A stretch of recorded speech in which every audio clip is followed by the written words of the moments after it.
إن الحمد لله نحمده ونستعينه ونستغفره ونعوذ بالله من شرور أنفسنا ومن سيئات أعمالنا من يهده الله فلا مضل له ومن يضلله فلا هادي له ونشهد أن لا إله إلا الله وحده لا شريك له ونشهد أن محمدا عبده ورسوله أما بعد أعوذ بالله من الشيطان الرجيم بفضل بسم الله الرحمن الرحيم وإن خفتم شقاق بينهما فبعثوا حكما من أهله وحكما من أهلها إن يريد إصلاحا يوفق الله بينهما إن الله كان عليما خبيرا صدق الله العليم.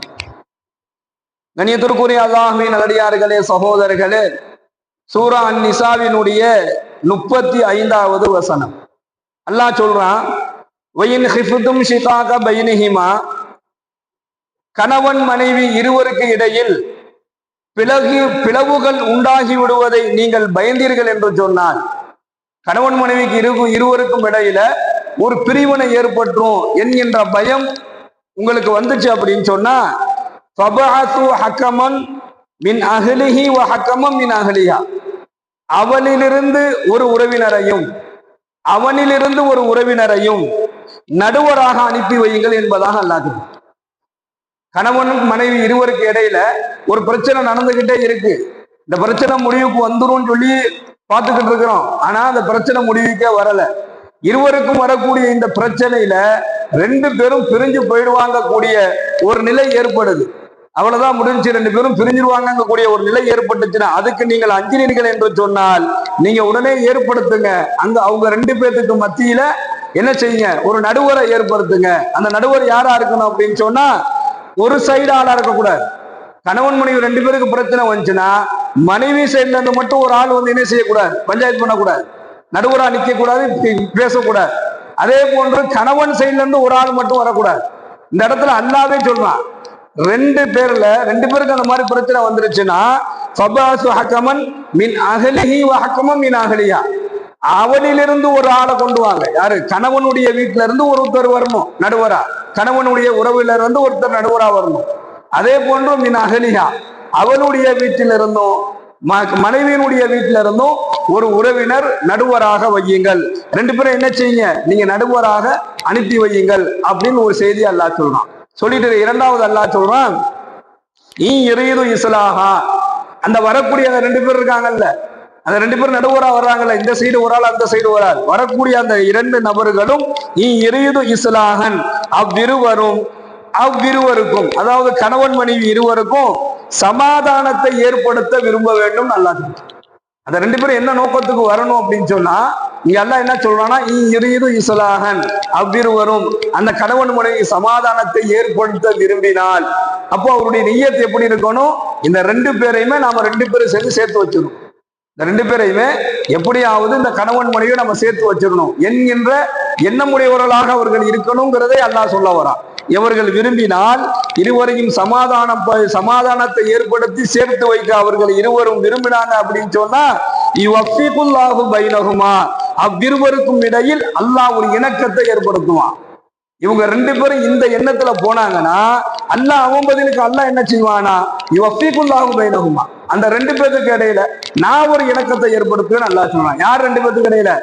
இவங்க 2 பேரும் நடத்தக்கூடிய பேச்சுவார்த்தையின் மூலமாக கணவனுக்கும் மனைவிக்கும் இடையில ஒரு மனமாற்றத்தை, கணவனுக்கும் மனைவிக்கும் இடையில ஒரு இணக்கத்தை என்ன செஞ்சிருவேன், நான் ஏற்படுத்துவேன் என்பதாக எல்லாம் வல்ல இறைவன் சொல்லிட்டு, இன்னல்லாஹ் கான அலீமன் கபீரா, நிச்சயமாக அல்லாஹ்வே நன்கு அறிந்தவனாகவும் நன்கு உணர்ந்தவனாகவும் இருக்கிறான் என்பதாக இந்த 35வது வசனம் சூரா அன்-நிசாவில 35வது வசனத்துல எல்லாம் வல்ல இறைவன் இந்த செய்தியை, ஒரு குடும்ப வாழ்க்கையை பற்றி அல்லாஹ் பேசுறான். கண்ணியமிக்க சகோதரர்களே, பிரச்சனைகள் என்பது குடும்பத்துல, அதுவும் குறிப்பாக கணவன் மனைவியுடைய விஷயத்துல சிறியதாக ஆரம்பிக்கக்கூடிய ஒவ்வொரு பிரச்சனைகளும் அது ஒரு புயல் காற்றை போன்று வேகமாக வீச தொடங்கும். இதுல எந்த மாற்றமும் இல்லை. ஏன்னு சொன்னா, நம்ம நேற்றே ஒரு ஹதீஸ் பார்த்தோம், கணவன் மனைவியை நான் பிரிச்சு விட்டுட்டு வந்துட்டேன்னு ஒரு ஷைத்தான் போய் மேல சொல்லும் பொழுது அந்த ஷைத்தானுடைய கூட்டத்தினுடைய தலைவன் அவனை என்ன செய்யறான், வரவேற்கிறான் என்பதாக நம்ம ஹதீஸ்ல பார்க்கிறோம். அப்போ அவ்வளவு பெரிய ஒரு பிரச்சனை ஏற்படும். சிறியதாக ஆரம்பிக்கக்கூடிய ஒவ்வொரு பிரச்சனைகளும் பெரும் கொண்ட பிரச்சனையாக மாறும். அதுக்கு காரணமாக சில நேரங்கள்ல மனைவியாக இருப்பார்கள், இன்னும் சில நேரங்கள்ல காரணங்களாக கணவனாகவும் இருக்கக்கூடும். இல்லைன்னா குடும்ப வாழ்க்கையில இந்த ரெண்டு பேருமே அதுக்கு காரணமாக இருப்பாங்க. பிரச்சனை வர்றதுக்கு இவங்க ரெண்டு பேருமே ஒரு காரணமாக இருப்பாங்க. இப்போ ஒரு மனைவியினால ஒரு பிரச்சனை ஏற்படுதுன்னா அதற்கான தீர்வு அல்லாஹ் முந்தைய வசனத்துல ரொம்ப தெளிவா சொல்லிட்டான். 34வது வசனத்துல ரொம்ப அல்லாஹ் தெளிவா சொல்லிட்டான்.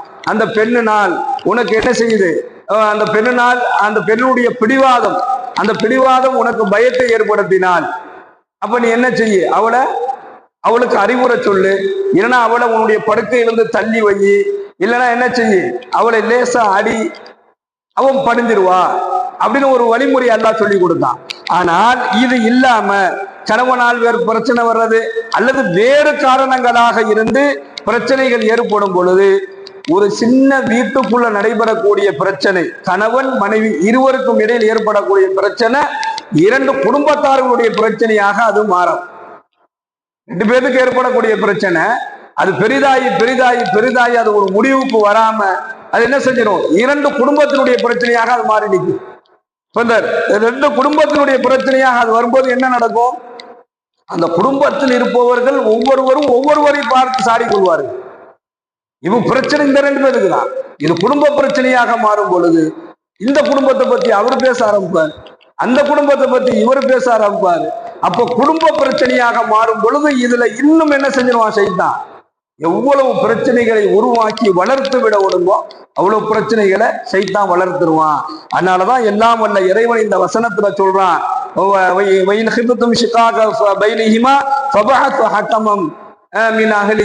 அவங்களுக்குள்ள பிரச்சனைகள் வந்துரும் அப்படிங்கறத நீங்க பயந்தீங்க அப்படின்னு சொன்னா, பிளவுகள் உண்டாயிருங்கிறத நீங்க பயந்தீங்கன்னா ஒரு நடுவரை ஏற்படுத்துங்கள் என்பதாக அல்லாஹ் சொல்லக்கூடிய ஒரு செய்தியை நம்ம பார்க்கிறோம். இப்ப அந்த நடுவர், வரக்கூடிய நடுவர் எப்படி இருக்கணும், அல்லாஹ் சொல்றான்ல, கணவனுடைய உறவிலிருந்து ஒரு நடுவர், மனைவியுடைய வழியிலிருந்து ஒரு நடுவர். இந்த நடுவர்கள் எப்படி இருக்கணும் அப்படின்னு சொன்னா, முதல்ல இருவருடைய குறைகளை கேட்டறிந்து இருவருக்கும் சமாதானம் செய்பவர்களாக அவங்க இருக்கணும். வரக்கூடிய நடுவர்கள் அப்படிப்பட்டவங்களா தான் இருக்கணும். வேகமா வந்த உடனே பொண்ணுகிட்ட போய் எல்லாத்தையும் கேட்டுட்டு நடுவரா வர்றாரு, நடுவரா வர்ற என்ன செய்யறாரு, பொண்ணுகிட்ட போய் எல்லா குறையும் கேட்டுட்டு அந்த அம்மா மாப்பிள்ளைய பத்தி எல்லாத்தையும் சொல்லுது, எல்லாம் கேட்டுட்டு நீ மின்னலாம் அப்படிலாம் பண்ணிட்டா கத்தி என்ன செஞ்சிடாரு, இவரே பிரச்சனையை உருவாக்குறதுக்கு ஒரு காரணமாயிடும். அதனாலதான் குடும்ப பிரச்சனையில மூணாவதா ஒரு மனுஷனை கொண்டு வான்னு அல்லாஹ் சொல்லல, உன் உறவுல இருந்து ஒரு ஆளை கொண்டு வான்னு அல்லாஹ் சொல்றான். குடும்ப பிரச்சனைக்கு என்னைக்குமே என்ன செய்யாதீங்க, மூணாவது ஆளை கொண்டு வராத, உறவினர் இருந்து ஒரு ஆளை கொண்டு வான்னு. ஆனா இன்னைக்கு இந்த உறவினர்களே பண்றதெல்லாம் பெருந்தெருவாரியா இருக்கு, அல்லாஹ் பாதுகாக்கணும். அந்த உறவினர்களும் எப்படிப்பட்ட ஆளை தேர்ந்தெடுக்கணும்னா நல்லவர்களை தேர்ந்தெடுங்க. நீங்க ஒரு கணவன் மனைவியினுடைய பிரச்சனையே சமாதானத்தை பேசுறதுக்கு ஒரு ஆளை நீங்க தேர்ந்தெடுக்கிறனா நல்ல ஆளை தேர்ந்தெடுங்க. அவருடைய குடும்ப வாழ்க்கை எப்படி இருக்கு, அவர் எப்படிப்பட்டவர், அவருடைய குணம் எப்படி இருக்கும், இதெல்லாம் பார்த்துட்டுதான் ஒரு ஆளை தேர்ந்தெடுக்கணும். இல்லைன்னா இருக்கிற பிரச்சனை இன்னும் பெரிதாக ஆக்கி விடுறவங்களே நம்மளால என்ன செய்ய முடியுது, இன்றைய காலகட்ட சூழ்நிலையில பார்க்க முடியுது. இருவருடைய குறைகளை கேட்டறிந்து இருவருக்கும் சமாதானம் செய்பவர்களாக அவர்கள் இருக்க வேண்டும். அவர்கள் சமாதானம் செய்ய முயன்றால் அல்லாஹ் அல்லாஹ் ஒரு இணக்கத்தை ஏற்படுத்துறான். அவனுடைய பங்குக்கு மூணாவது நடுவரா அல்லாஹ் உள்ள வந்துறான். மூணாவது நடுவராக அல்லாஹ் என்ன செய்யறான், உள்ள வந்து இந்த கணவன் மனைவிக்கு இருவருக்கும் இடையில இவங்களுடைய பேச்சுவார்த்தையின் மூலமாக ஒரு மனமாற்றத்தை, ஒரு இணக்கத்தை நான் ஏற்படுத்துவேன் என்பதாக அல்லாஹ் சொல்றான். நடுவர்கள் வரக்கூடிய அந்த நடுவர்களா அவர்கள் சரியில்லாதவர்களாக இருந்தால் குடும்பம் சீரழிஞ்சு. இன்னைக்கு நிறைய குடும்பம் வீணா போனது காரணமே அதுதான். சரியான ஆள்கிட்ட பேச்சுவார்த்தை வைக்கிறது இல்லை, யாரையும் கொண்டு வந்து பேச வச்சு அங்க ஒண்ணு பேசி இங்க ஒண்ணு பேசி பொய்யான விஷயங்களை பேசி திரித்து என்ன செஞ்சிருது, எப்படியாவது இந்த குடும்பத்துல இருந்து என் பிள்ளைய காப்பாத்திருங்கன்னு பொண்ணோட தகப்பனார் சொல்லிடுறாரு. எப்படியாவது மாப்பிள்ளுடைய தகப்பனாரு இந்த பொண்ணு இருந்து என் பையனை பிரிச்சு கொடுத்துருங்க, என்ன வேணாலும் நம்ம சரி பண்ணிக்கலாம்னு சொல்லி அதுல பொய்யான பொருட்டுகள்லாம் உள்ள போட்டு குடும்பமே சீரழிந்து நிற்கிறத பார்க்கணும். அப்ப நல்லவர்களை நடுவர்களாக தேர்ந்தெடுக்கணும். ஸல்லல்லாஹு அலைஹி வஸல்லம் அன்னவர்கள் சொல்லுகின்றார்கள், அபூதாவூது திருவிழா இந்த ஹதீஸ் இடம்பெறுது, அலா உஹ்பிருக்கும் பி அஃலல மின் தரஜத்தின் அஸ்ஸியாமி வஸலாத்தி வஸதகத்தி, சதக்காவை விட, தொழுகையை விட, நோன்பை விட, அதாவது சுன்னத்தான நோன்பை விட சுன்னத்தான தொழுகையை விட நஃபிலான நோன்பை விட ஒரு வணக்கங்களின் அந்தஸ்தில் மிக பெரிய ஒன்றை உங்களுக்கு நான் சொல்லட்டுமா என்பதாக அல்லாஹ்வுடைய தூதர் ஸல்லல்லாஹு அலைஹி வஸல்லம் அன்னவர்கள் கேட்கிறாங்க. கேட்டுட்டு சொல்றாங்க, இஸ்லாஹு தாத்தில் பைனி வ ஃபஸாது தாத்தில் பைனி ஃபில் ஹாலிகது, அதாவது கணவன் மனைவி இருவர் இடையே சமாதானம் செய்து வைப்பதாகும் என்பதாக சொல்றாங்க. இது நஃபிலான நோன்பை விட, சுன்னத்தான தொழுகையை விட, செய்யக்கூடிய சதக்காவை விட அந்தஸ்தில், நன்மையில் இது அந்தஸ்தில் உயர்ந்தது என்பதாக ஸல்லல்லாஹு அலைஹி வஸல்லம் சொல்றாங்க. கணவன் மனைவிக்கு இருவருக்கும் இடையில சமாதானத்தை செய்து வைப்பது என்பதாக சொல்றாங்க. ஏனென்று சொன்னால் அது அந்த கணவன் மனைவி இருவருக்கும் இடையில் ஏற்படுவதுதான் சண்டை. நேற்றைய ஹதீஸ்ல சந்தேகத்தை சொன்னாங்க, சந்தேகமே போடாதீங்கன்னாங்க. அதே மாதிரி கணவன் மனைவிக்கு இருவருக்கு இடையில் ஏற்படுவதுதான் சண்டை. அந்த சண்டை அவர்களை மட்டும் அழிக்காது, அவர்கள் ஏற்றுக்கொண்டிருக்கக்கூடிய மார்க்கத்தையே அடியோடு அழிப்பதாகும், அதாவது சபரம் செய்வதாகும். இயல் ஹாலி கத்து, அது என்ன செஞ்சிடும், சபரம் செய்துவிடும் என்பதாக சொல்றாங்க. இப்ப குடும்ப வாழ்க்கையவே சபரம் செஞ்சிரு, சிறைச்சு விட்டுருவோம் அப்படிங்கிறாங்கல்ல, இவர் குடும்ப வாழ்க்கையை அது சிறைச்சிருவோம் என்பதாக நாயகம் ஸல்லல்லாஹு அலைஹி வஸல்லம் சொல்றாங்க. அப்போ சமாதானம் செய்து வைக்க பேசுவது, சமாதானம் செய்து வைப்பதற்காக வேண்டி பொய் பேசுறாரு. அந்த பொண்ணுகிட்ட ஏதோ ஒன்று பொய் சொல்றாரு, அந்த பொண்ணோட மனசை மாத்துறது. மாப்பிள்ளைகிட்டையும் பொய் சொல்றாரு. ஆனா அவர் சொல்லக்கூடிய பொய்யில ஒரு நன்மை இருக்குது, இதை சொன்னா இவங்க ரெண்டு பேரும் எப்படியா சேர்ந்துக்குவாங்கன்னு சொல்லி. அப்படிப்பட்ட நிலையில் ஒரு பொய் பேசினால் அவர் பொய்யே சொன்னாலும் அவர் பொய்யராக மாட்டார் என்பதாக நபிகள் நாயகம் ஸல்லல்லாஹு அலைஹி வஸல்லம் சொல்றாங்க. புகாரியில 2692வது இலக்கமா இந்த ஹதீஸ் பதிவாகுது. பொய் பேசுவது பெரும்பாவம் என்பது ஹதீஸ் சொல்லுது. ஆனால் கணவன் மனைவியுடைய விஷயத்திலேயோ அல்லது இருவரை சமாதானம் செய்து வைக்கக்கூடிய விஷயத்திலேயோ நல்லதற்காக வேண்டி ஒருவர் பேசக்கூடிய பொய் பொய்யாக ஆகாது, அவர் பொய்யர் இல்லை என்பதாக ஸல்லல்லாஹு அலைஹி வஸல்லம் சொல்றாங்க. சமாதானம் செய்து சேர்த்து வைப்பவர் அல்லாஹ்வுடைய அருளை பெறாரு, சதகா செய்த நன்மையை அவர் பெறுகிறார் என்பதாக நாயகம் ஸல்லல்லாஹு அலைஹி வஸல்லம் சொல்றார். இருவருக்கு இடையில் நீர் சமாதானம் செய்து வைப்பதும் ஒரு தர்மமாகும் என்பதாக பெருமானார் ஸல்லல்லாஹு அலைஹி வஸல்லம் சொல்றாங்க. புகாரில 2989வது ஹதீஸாக இந்த ஹதீஸ் பதிவாகுது. அப்போ ஒரு கணவன் மனைவியினுடைய குடும்பத்துல அவங்க ரெண்டு பேரை சேர்த்து வைப்பதன் மூலமாக என்ன பிரயோஜனம் ஏற்படும் சொன்னா, அவர்களுடைய குடும்பங்கள், அவருடைய குடும்ப வாழ்க்கை பாதுகாக்கப்படுது, அவர்களுடைய குழந்தைகளுடைய எதிர்காலம் பாதுகாக்கப்படுது. மூன்றாவதாக ஷைத்தானுடைய தந்திரம் அங்க முறியடிக்கப்படுது. ஷைத்தான் என்னென்னலாம் தந்திரம் பண்ணி அவங்களை இங்க கொண்டு வந்து நிப்பாட்டி இருப்பான், பஞ்சாயத்து பண்ற அளவுக்கு வந்து நின்றுட்டாங்கன்னா அந்த குடும்பத்துக்குள்ள எவ்வளவு பெரிய தந்திரங்களை ஷைத்தான் ஏற்படுத்தியிருப்பான். நடுவராக வரக்கூடியவர்கள் அதை முறியடிக்கிறார்கள். அது மட்டுமல்லாமல் நஃபிலான இபாதத், சுன்னத்தான வணக்கங்களை விட பெரிய அந்தஸ்து உள்ள நன்மைகள் இதுல இருக்குது என்பதை நாயகம் ஸல்லல்லாஹு அலைஹி வஸல்லம் சொல்றாங்க. அல்லாஹ்வும் என்று ஓதப்பட்ட வசனத்தின் வாயிலாக ஒரு கணவனுடைய பிரச்சனையை நம்ம எப்படி சமாதானப்படுத்துறது, எப்படி அந்த கணவனுடைய சேர்த்து வைப்பது என்பதை இந்த 35வது வசனத்தில் அல்லாஹ் சொல்லக்கூடிய செய்திகளை நம்ம பார்ப்போம். சுப்ஹானல்லாஹி வ பிஹம்திஹி, சுப்ஹானக அல்லாஹும்ம வ பிஹம்திக வ நஷ்ஹது அல்லா இலாஹா இல்லா அன்த வ நஸ்தக்ஃபிருக வ நதூபு இலைக். சுப்ஹான ரப்பிக ரப்பில் இஸ்ஸத்தி அம்மா யசிஃபூன் வ ஸலாமுன் அலல் முர்ஸலீன் வல்ஹம்துலில்லாஹி ரப்பில் ஆலமீன்.